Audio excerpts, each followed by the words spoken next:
What up, Ho Biscuits? It's your girl Skitten, back at it again for the holidays. Merry Christmas, ho ho ho! I thought that this hat would fit over my hair, and it doesn't, so it's just resting rather precariously on top of my head. So if at some point in the video you see me without my Santa hat, don't say shit. That was a little too prescient. I'm here to watch more SCP vids because y'all been liking that shit. And honestly, I think like now that I'm finally like into it, like I think they're really pretty fucking interesting. Oh, there's this like thing like sticking up, and it's my Christmas tree. It's my little Merry Christmas, Merry Chrysler. Like the first one, I wasn't like super into it, but then like now that I've been getting more and more, into it. So we are watching, exploring the SCP Foundation, SCP-610, the flesh that hates. Was that suitably dramatic for you guys? I'm gonna take my glasses off because I feel like you can't see my eyebrow raises very well. 3, 2, 1, play. 610. The flesh that hates.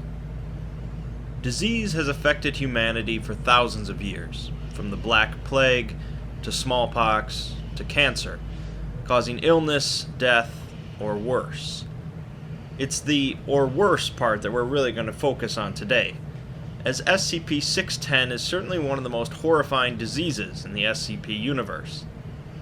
610 encapsulates many of the worst aspects of diseases, such as pain, physical deformity, and contagiousness, but it wouldn't be much of an anomaly without turning things up to 11.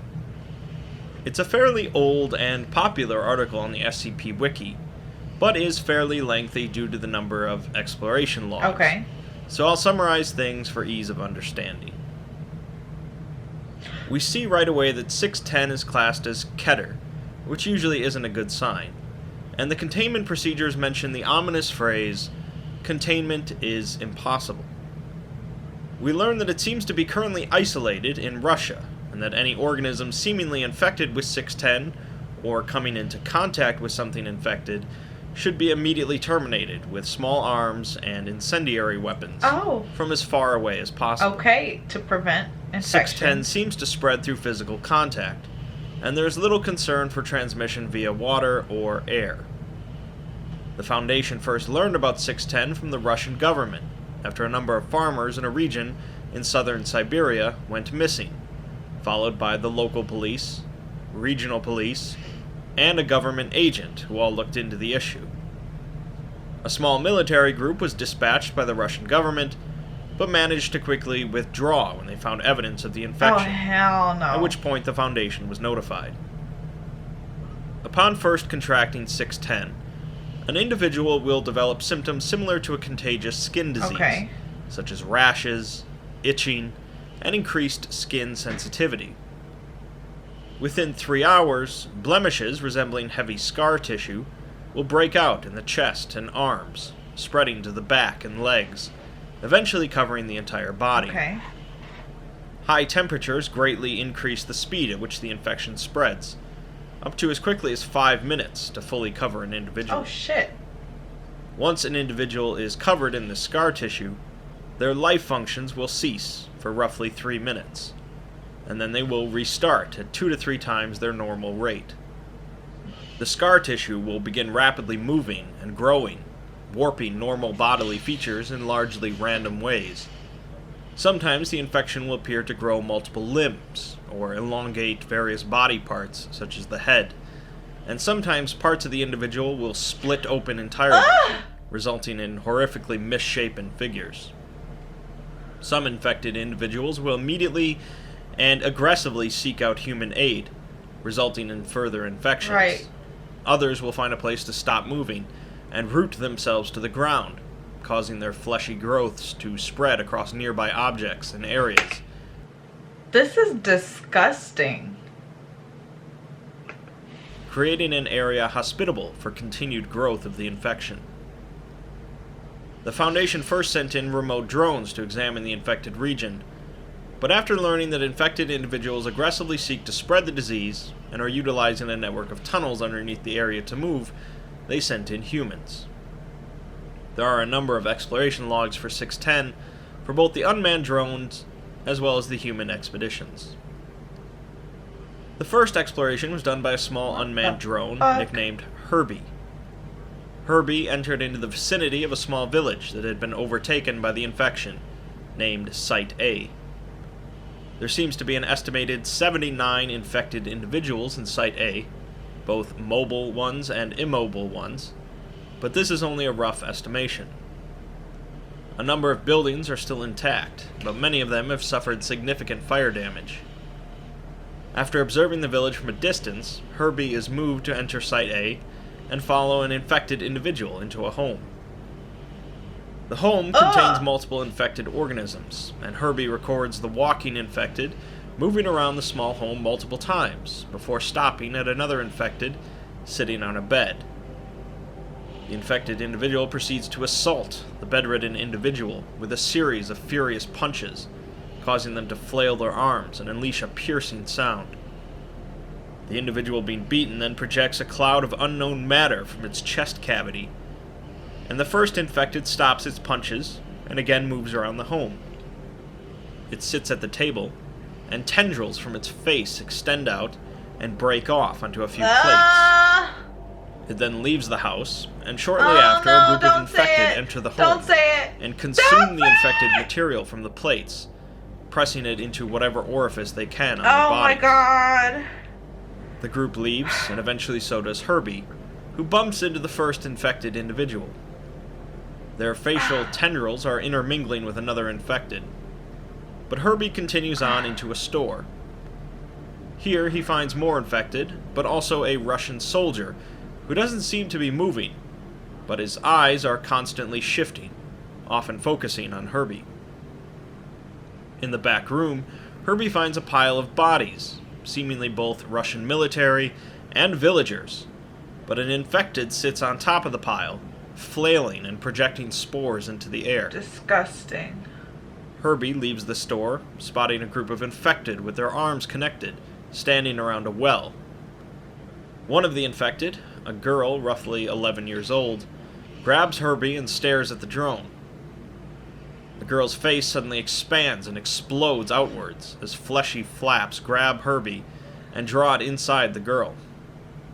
The video feed ends here, but resumes 5 hours later as Herbie's camera is pointed straight at the well, with a slimy film oozing across the lens.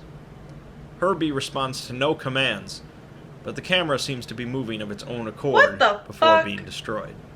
Bitch, you mean what? During the construction of the containment perimeter, several D-class personnel were infected, and although most of them were put down immediately, a few were put into cold storage in order to slow the infection. What? In hopes of finding out more information, and possibly an origin for 610, 3 infected D-class were sent into Site C, which seems to be possibly the first village that was infected. Okay. The D-class are each given a pistol, some food, and an emergency flare, and are also given a gallon of gasoline. They are instructed to enter the site and focus on observing, but if they are attacked or are about to succumb to the infection, they are to cause as much damage to the site as possible. I'm sure. As the D-class enter the site, the ambient temperature rises sharply, reaching 32 degrees Celsius or 89 degrees Fahrenheit. Pleasant. Keeping in mind this is Siberia. Pleasant temperatures. The primary cause of this seems to be a large number of pylons arrayed around the site, which appear to be 2 to 4 infected individuals fused together. Heat vents out of various holes on these pylons, and it's believed that this is an advanced stage of 610, terraforming the environment. The D-class, who is furthest along in their infection, begins to have a seizure, with the infection covering their body in 45 seconds. Shit. Another D-class kills them with their pistol, leaving their equipment where it is.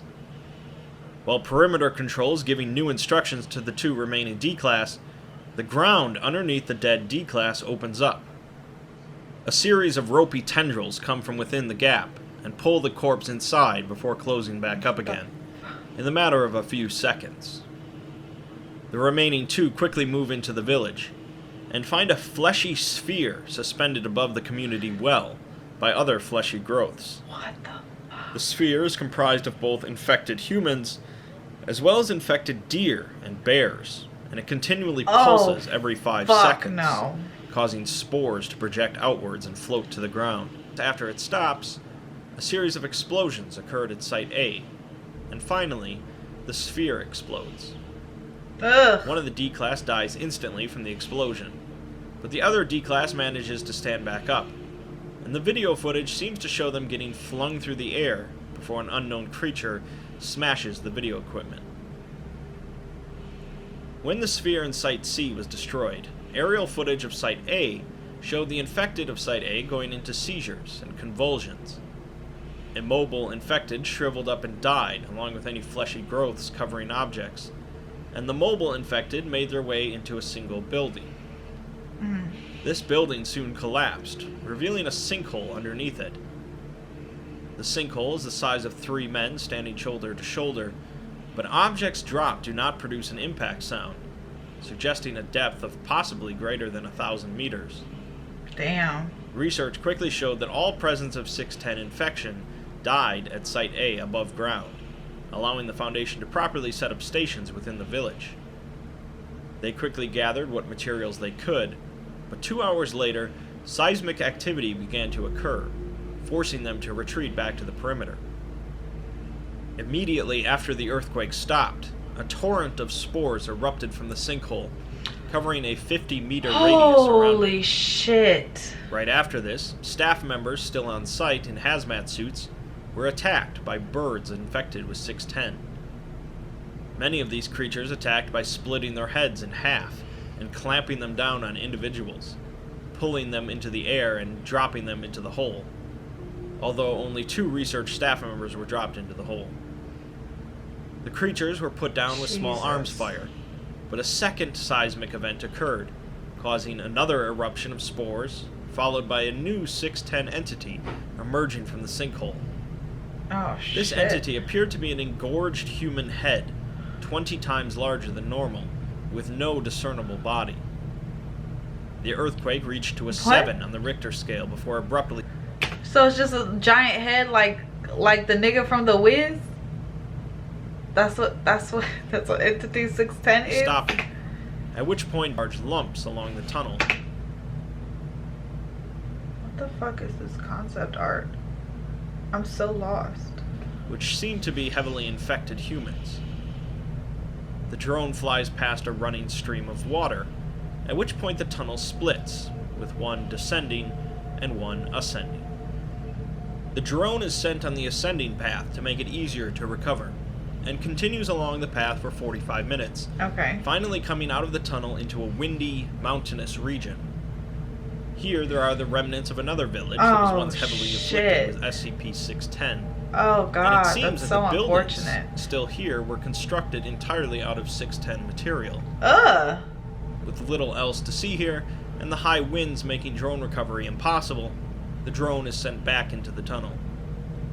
A deep, roaring sound is heard, and the video feed begins to cut out, but shows the drone quickly descending down the tunnel. Finally, the feed shows a massive, distorted human face filling the tunnel and rushing up towards the drone. They do not like to be observed, do they? Like, they mind your own business, nigga. Damn. The onboard weapons are utilized to fire on the face, but the wounds on the entity quickly heal, and soon the drone is swallowed. 3 hours later, the video feed comes back for a few moments, showing a series of structures and a vast number of infected individuals. The camera pans on its own before being destroyed, as if something wanted to show this. You can likely guess what comes next, but now that it's clear that the 610 infection is spread deep underground, and they seem to be capable of creating tunnels, the Foundation approved a manned assault excursion.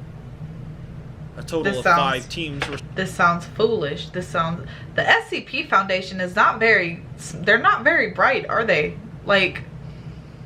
sent into the tunnels, 2 research and 3 assault, in the hopes of setting up a base of operations from which a full assault could commence. The teams descended into the sinkhole and quickly set up a base where the tunnel split. After a base was set up and samples were gathered, the expedition continued on into the unexplored descending tunnel. The group walked the tunnel for 20 kilometers without encountering any 610 entities, and so they requested a transport buggy be brought down to aid the exploration. While waiting for it to be delivered, the team was ambushed by a group of large 610 infected life forms who were seemingly coming out of the walls, or perhaps being formed from the materials. These life forms seems to entirely consist of 610 material instead of an infected organism, and small arms proved to be nearly useless, forcing the assault team to rely on incendiary weapons. Unfortunately, a large number of the team were swept away in the... Yo, this nigga's arm is ripped the fuck off. Bitch, what the fuck? water current that ran alongside the tunnel. The assault team now consisted of 3 members with only a single flamethrower, although they did each possess their standard firearms and short-range personal incendiary weapons. They are instructed to continue the exploration and attempt to locate the lost team members that went into the water. A further 20 kilometers in, the river split away from the tunnel, forcing the team to abandon the rescue mission, in lieu of continuing along the tunnel. Right. A number of hours later, the team reached the end of the tunnel, where they were again ambushed by 610 entities that seemed to be waiting for them. They managed to eliminate the entities, but used up the rest of the fuel in their flamethrower in the process. Right. So now you're stuck. The tunnel opens up into a cavern containing a somewhat primitive village. God, this art is so disgusting. Clearly made by humans. Notably, there is a church with a working clock tower, and surrounding all the buildings is a depression in the ground filled with what looks like liquefied 610. Yo, that ambiance that he has going on in the background is so fucking distracting. Material. The liquid ripples and moves of its own accord, and the team avoids it as they head towards the church. They have so far not seen any living entities as they enter the church, which contains 4 pews and a pulpit. The light from the chandelier illuminates the captive humans, showing that they seem to be covered in a different type of material that's red and constantly shifting. A group of infected entities enter the church and begin ripping off the red material from the humans, causing them to scream even more. It's believed that the red material is using the humans as a food source, and the infected entities then consume the red material. Oh, God. The infected continue feeding for 6 minutes before the torchbearer hits a gong, and they take a seat in the pews. The torchbearer then suddenly collapses, and a pillar of infected flesh emerges from the hole behind the pulpit, reaching towards the pews. 10 minutes go by, with nothing making a sound or moving, including the captive humans, and finally the flesh retreats back into the hole. The infected entities leave the church, and eventually so do the 3 team members. As they leave the church, however, one of them gets suddenly thrown through the air by a large tentacle, and a flood of infected entities come out towards the remaining 2. Oh, shit. The 2 drive back the horde as best as they can as they make their way back towards the buggy, but one of them is killed by the torchbearer entity, who now wields a large crop scythe. The final team member makes it to the buggy, but finds it half covered in 610 material, and looks desperately for another way out. Don't do it. The scythe wielder approaches them, 2 shots are fired, and the camera feed goes out. No further expeditions have been sent into the area thus far. Well, duh. SCP-610 is among the highest rated articles on the SCP Wiki, largely because it's just so incredibly weird. While we certainly have behavior-altering parasites in our world, such as one species of the cordyceps fungus, there's nothing nearly as horrific or complex as SCP-610. The original author of 610 wrote it as a standalone article, but over time, as the concept of sarcasm developed on the wiki, many in the community have accepted 610 to be an integral part of it. Okay. There have been multiple mentions of the Sarkic cults utilizing a disease known as the Red Death, and it's believed that 610 is their ultimate weapon in their goal of reshaping the planet. Jesus. Whether a standalone SCP or part of something much larger, SCP-610 is a brilliant and terrifying showcase of the ravages of disease. And so, in the cold land, the flesh spread its horrors throughout Cathera, and Juan banished them with his hammer, but it was too late. Cathera had fallen. Juan spoke mournfully, and his signal was heard throughout the land. The flesh cannot truly die. When it comes again, Cathera will once more fall. 5 years shall pass after the end of Cathera, and the flesh shall come again. When it does, another year shall pass, and the great battle will begin. That's good. That's a good ending to that. Yo, that shit is disgusting. What the fuck? And they said containment impossible. So what are y'all niggas doing exactly? Like, what do you do then if you can't contain this shit? That's your whole job. That's your whole ass job. That's just like these fucking people who play basketball and fucking can't hit a layup or dunk a basket or something. Whatever. Like, that's dumb. It's just dumb. SCP Foundation, I disapprove of your methods. Do better. That was a really interesting one. As always, make sure you leave your suggestions in the comments down below. Other than that, peace out, ho biscuits.